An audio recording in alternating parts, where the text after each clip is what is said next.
Hi, everyone. Today we are going to be talking about the end results of the Opium Wars in China, the unequal treaties that follow, and the repercussions that those are going to have on the Qing dynasty of China.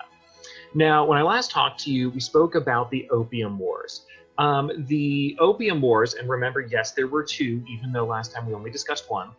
The Opium Wars ended with a collection of various treaties. You had the Treaty of Nanking, which ended the First Opium War. You had the Treaty of Tianjin, which ended the Second Opium War.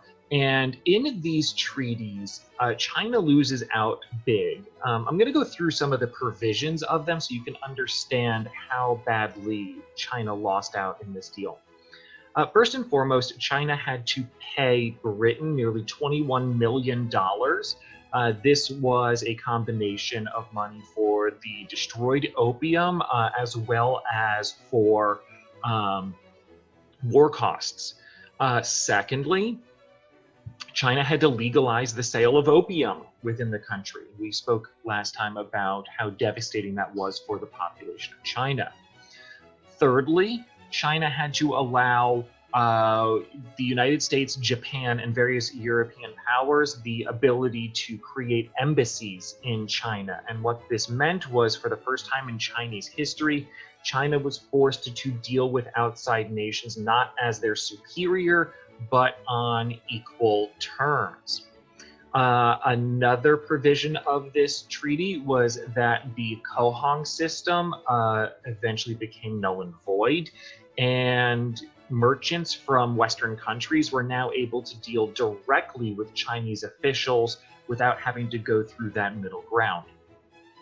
Another provision of the treaty is that new ports were opened up for trade with Western countries. So no longer was it going straight through Canton and only through Canton, but it was going through a number of other port facilities. Another provision of the treaty is that the Chinese could no longer use the Chinese character for the word barbarian in order to refer to Western countries. Also, China had to refer to Britain as most favored of all nations. Lastly, and perhaps the biggest one in terms of immediate effects, is that China had to allow missionaries from Western countries to operate within the interior of China. And what that meant was now that Christians from the United States, from Britain, they could travel all throughout the Chinese interior and seek to convert the people of China to Christianity, which is going to have some big effects. To give you kind of a metaphor, I want you to imagine that you had been beaten up by a bully in the hallway. In order to get that bully to stop hitting you, you had to give the bully your shoes, you had to agree to go to church with the bully, you had to take out your wallet and pay the bully a large amount of money, you had to agree that the bully could have a representative at all times in your bedroom that you would have to negotiate with and talk to. You could no longer refer to the bully as a bully. You had to refer to him as a friend.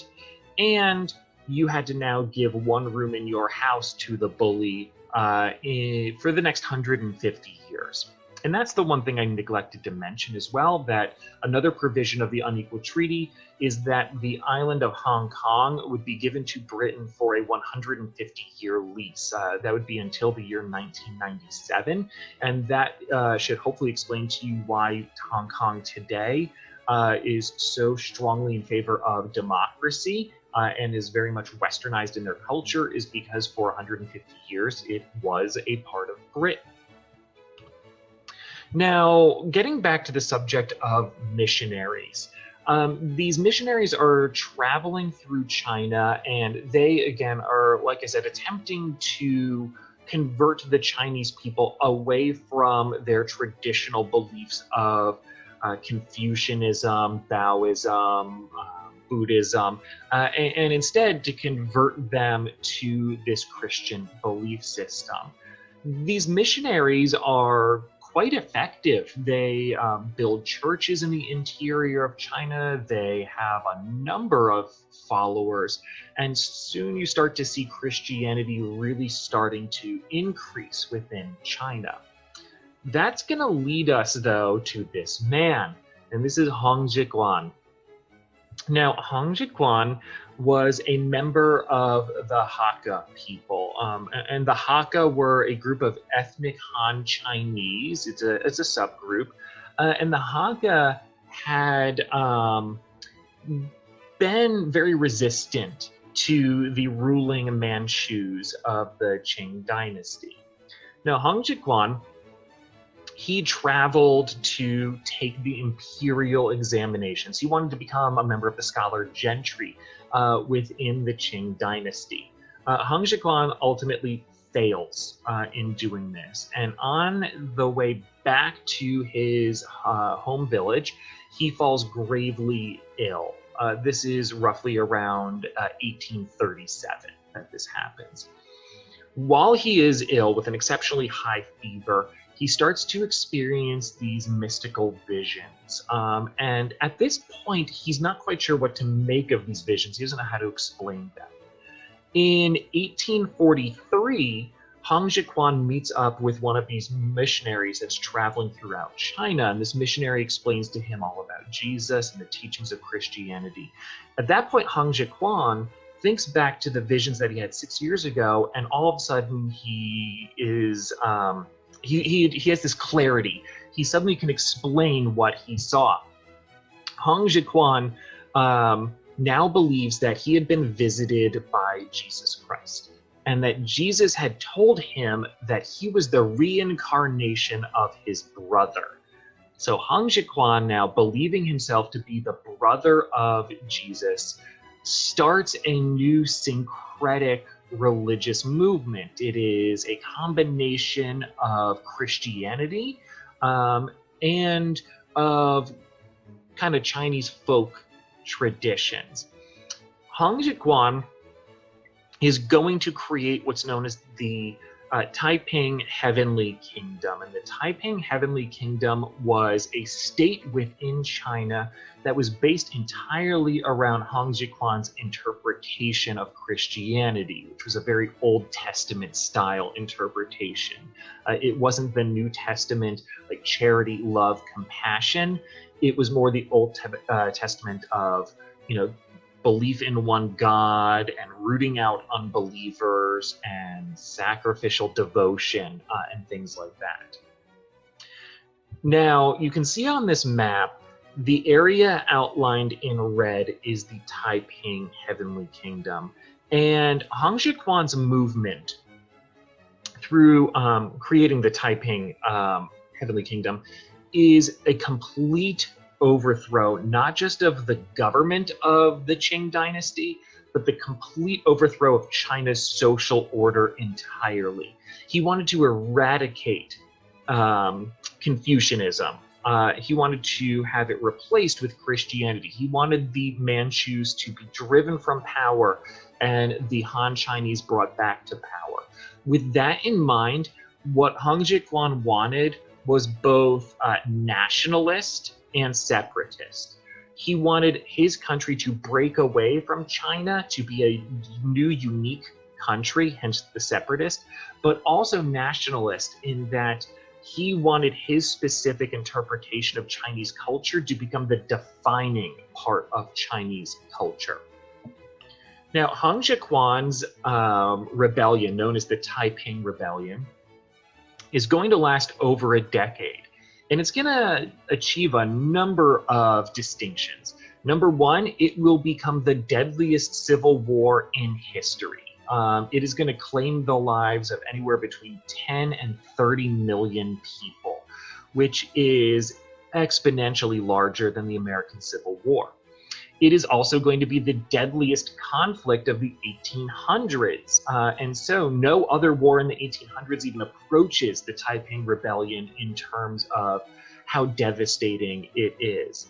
It's also going to be one of the 10 most deadliest conflicts in human history. only falling behind the world wars and the Mongol invasions. And so this is really, really brutal for China. And the Qing dynasty has a lot of difficulty in stopping this. The Qing dynasty didn't rely on kind of a single standing army. It relied on instead small private armies that were commanded by individual nobles within the government. And in fact, some of these nobles who are going to be more successful in fighting against the Taiping army, they're going to achieve almost a heroic status. Now, what eventually ends the Taiping Rebellion is a number of factors. First off, the Qing dynasty is able to marshal all of its forces and a number of these private armies against the Taiping forces. Secondly, the Qing dynasty is going to gain the assistance of the British and the French as well. And thirdly, Hang Zhiquan is nearly overthrown by his own people, and he eventually will die. And this combination of factors is what's going to end the Taiping Rebellion. However, the Taiping Rebellion is going to have, again, some serious ramifications. What you're going to see is a perception in China that Westerners are trying to take over the country. They're trying to take it over militarily, and they're trying to take it over culturally. They're going to see Christianity as a tool of the British and a tool of the French and a tool of the Americans to erode away Chinese culture and to replace it with their own culture. So what's going to happen is in the interior of China, in Fushan specifically, you're going to see a group of young, unemployed, poverty-stricken males who blame all of their misfortunes on Westerners and on Western culture. And these men are going to form various anti-Western societies and anti-Christian societies, such as the Big Sword Society and the Society of the Righteous and Harmonious Fist. That society is going to be known as the Boxers by outside observers. And right around 1899, the Boxers are going to start their own rebellion. This rebellion, though, is not going to be against the Qing dynasty. It's going to be in conjunction with the Qing dynasty, and it is going to be a rebellion against Western forces. It's going to be an attempt to fully remove Western influence from China, sterilization of China, so to speak. And the Boxer Rebellion, which you should be reading about in your assignment, is going to have its own brutal qualities to it, along with a massive set of atrocities committed by both sides of this conflict. All right, so hopefully that was helpful for you to understand the ramifications of the unequal treaties and the lasting influence of them. Just remember that from the end of the First Opium War, stretching all the way to the end of World War II, is a period for China known as the Century of Humiliation. And the reason it gets this name is because during this period of time, China was basically subject to the whim of outside forces. The Chinese government and the Chinese people were not largely in control of their own national policies, and instead had to largely defer to outside powers. It's only in 1949 that the Century of Humiliation will end, and that will be due to the rise of Mao Zedong and the creation of the People's Republic of China, which will usher in a completely new era in Chinese history. So I hope that was useful. Thank you for watching, and I will talk to you all later.